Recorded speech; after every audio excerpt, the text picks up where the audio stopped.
Assalamualaikum semua. Hari ini saya akan bentangkan sumbangan tokoh intelektual zaman pencerahan, iaitu karya dan sumbangan Charles Louis Montesquieu.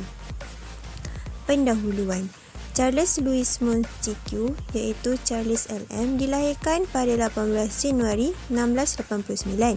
Beliau dilahirkan di Chantilly di Librede, barat daya Perancis. Ayahnya Jacques Descondat merupakan seorang tentera. Ibunya pula bernama Mary Francoise de Pesnel, seorang wanita warak dan kaya.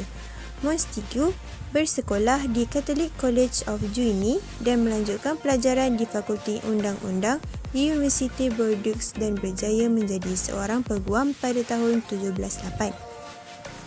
Pada tahun berikutnya, Montesquieu mewarisi kekayaan dan gelaran Montesquieu setelah bapa saudaranya meninggal.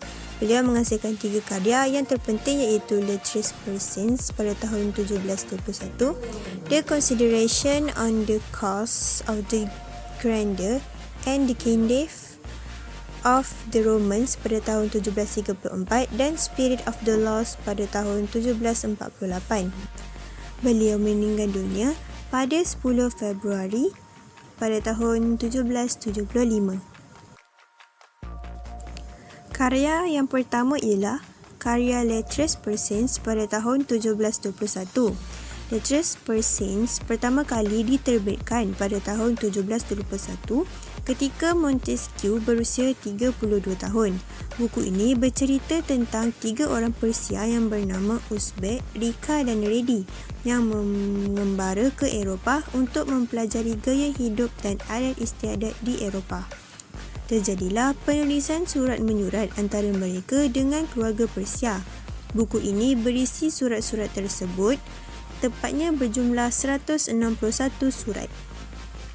Dalam bentuk surat, karya ini menceritakan cara wanita dikawal oleh Sida yang bertanggungjawab terhadap wanita sehingga dibenarkan membunuh.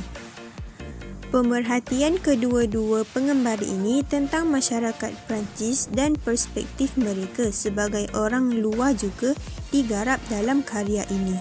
Tema yang ingin dipaparkan ialah kemerosotan moral di penghujung zaman pemerintahan Raja Louis XIV dan Raja Louis XV.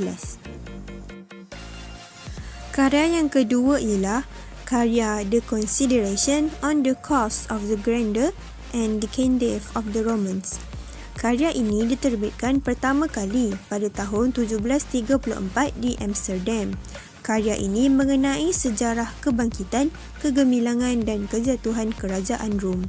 Dalam karya ini, Montesquieu menyelidik sebab-sebab dan latar belakang serta kehancuran kerajaan Rom.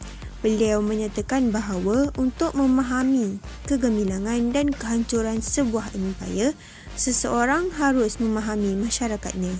Beliau juga mengkaji peristiwa yang menimpa tentera Rom yang akhirnya membawa kepada kejatuhan Rom. Karya yang ketiga ialah karya Spirit of the Laws pada tahun 1748. Karya Spirit of the Laws menjelaskan tentang undang-undang manusia dan institusi sosial. Beberapa perkara dibincangkan di dalam buku ini seperti bentuk-bentuk permintaan, adat kebiasaan dan iklim. Karya ini menjelaskan konsep dan maksud pengasingan kuasa dalam pemerintahan. Mengikut doktrin ini, kuasa pemerintahan sesebuah negara terbahagi kepada 3 buah badan iaitu perundangan, eksekutif dan kehakiman. Selain itu, karya ini juga menekankan bahawa bidang tersebut mempunyai bidang kuasa yang tersendiri. Tujuan pengasingannya ialah untuk mengelakkan pertindihan bidang kuasa bagi memastikan seseorang tidak berkuasa lebih daripada satu. Penutupnya ialah Charles Louis Montesquieu menghabiskan sebahagian besar hidupnya untuk mengembangkan idea politik pemerintahannya, iaitu doktrin pengasingan kuasa di dalam tulisan tersebut. Atas kesungguhan beliau, karya tersebut telah memberi kesan yang mendalam sama ada intelektual maupun politik. Mereka juga mempopularkan istilah feudalisme walaupun telah lama wujud. Namun, Montesquieu menjadikan istilah ini dikenali dan diterima oleh masyarakatnya. Gambar yang pertama ialah Charles Louis Montesquieu. Gambar yang kedua, karya Lettres Persiennes. Gambar yang ketiga, karya The Consideration on the Cause of the Grandeur and Decadence of the Romans. Dan gambar yang keempat ialah karya Spirit of the Laws. Itu sahaja pembentangan saya pada hari ini. Jumpa lagi tahun depan. Bye-bye.